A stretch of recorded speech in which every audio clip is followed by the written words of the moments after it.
Hello, this is wmpyr. All right, so I'm kind of surprised that I even have to make this video, but I just want to set the record straight. I'm here to flat out say that I am a fan of Bruce Lee. Bruce Lee was the main reason why I got into martial arts in the first place, and he inspires me to this day. Of course, over the years, I've had many other people that have inspired me in the martial arts, but Bruce Lee to this day is one of the main sources of inspiration.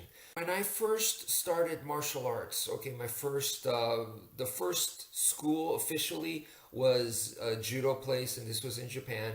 And then the second place that I went to was here in the U.S. in Texas. It was a Kuksulwan school, and that's where I also learned arnis, right? So I was studying Bruce Lee's method big time at the time. I purchased the Tao of Jeet Kune Do, and I was following along as I was training in the martial arts. I was using that book as a guide, as a textbook, because I was also school hopping at the time. So I went to the Kuksulwan school, I went to Aikido school, I also went to a Taekwondo class and stuff like that. So as I was doing that, and also training with some other people backyard style, as I was doing that, I wanted a guide, something to be able to follow. And the Tao of Jeet Kune Do, Bruce Lee's book, just seemed to be a really good textbook for me. So I was using that and following along in his teachings and his footsteps.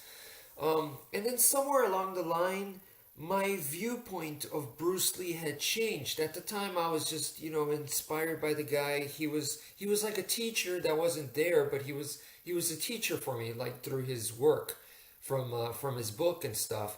But then, I guess through my friends, we started to take Bruce Lee into a point where it elevated his status to idol. So we basically worshiped the guy, and I mean it's great and everything to enjoy and to study and admire and be inspired, but we took it to the point where, like I said, we worship the guy. And so if you ask me, like, Bruce Lee versus Chuck Norris, or Bruce Lee versus Dolph Lundgren, or I would have said Bruce Lee easy with his arms tied behind his back, he still would have won. Why? Because it's like you're brainwashed, and it's not about whether I'm right or wrong. It's about, you shouldn't have that kind of attitude towards anything. That's not a good mentality, attitude to have. Your mind becomes closed. So you shouldn't be saying stuff like that. It's just an opinion.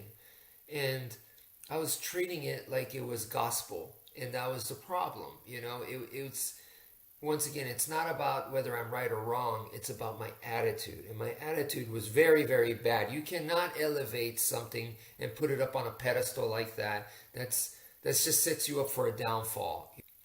Once you get to that point where you have nothing, I mean, when I say Bruce Lee could beat anyone and he was the best ever in the world and the best the world will ever see, I'm viewing him as too much extreme positive.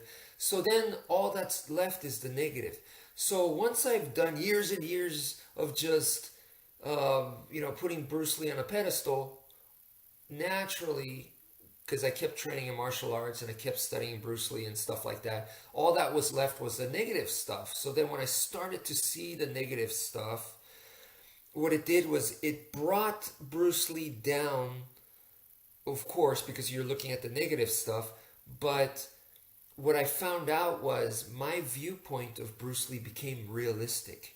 And that's extremely important in martial arts, is to always have a realistic viewpoint.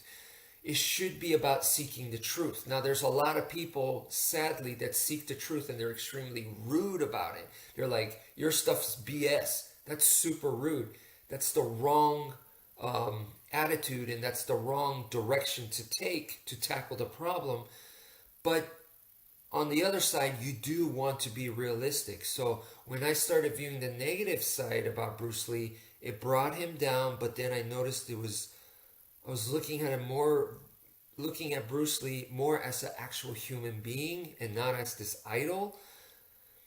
And what I found was I liked him. I liked him even more as a human being rather than seeing him as like this unbeatable, infinitely powerful superstar. I saw him now as a human being that made mistakes, that made errors, and he was a work in progress. Very charismatic, very successful, but he had his inner demons and whatnot. I liked him even more because now I could relate to him better. And to me, this was very, very important: is to develop a realistic perspective and also to see him, to see things for truly who he is. And then, do you still like him after that? And like I said, I found that I really did, and that was great. That to me was like, yeah, he's awesome. And to this day, I think he's awesome. But it's very, very important, I feel like, for a lot of people to be able to do that. And it was also interesting because Bruce Lee did an interview where he said the word superstar really turns me off. And he basically, his whole point in that interview for that segment was he was saying that I want to be viewed as a human being, not as a superstar.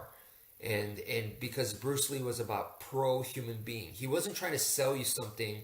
He wasn't trying to market his brand or whatever. He was for human beings. So he was making his movies and making these martial arts messages for humankind.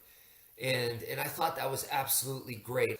Yeah, I have a lot of admiration for the guy, and I recommend, for a lot of people out there, there's a lot of Bruce Lee fans, but don't turn into a Bruce Lee nut hugger. Don't put him up on a pedestal. Don't become, like what I was, which put Bruce Lee on a pedestal and turned him into an idol.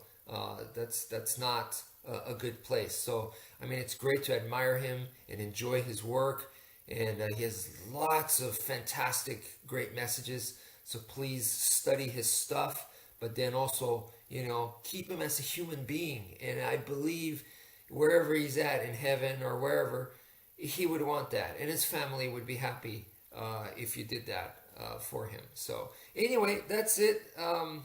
Thank you for listening, and take care, folks.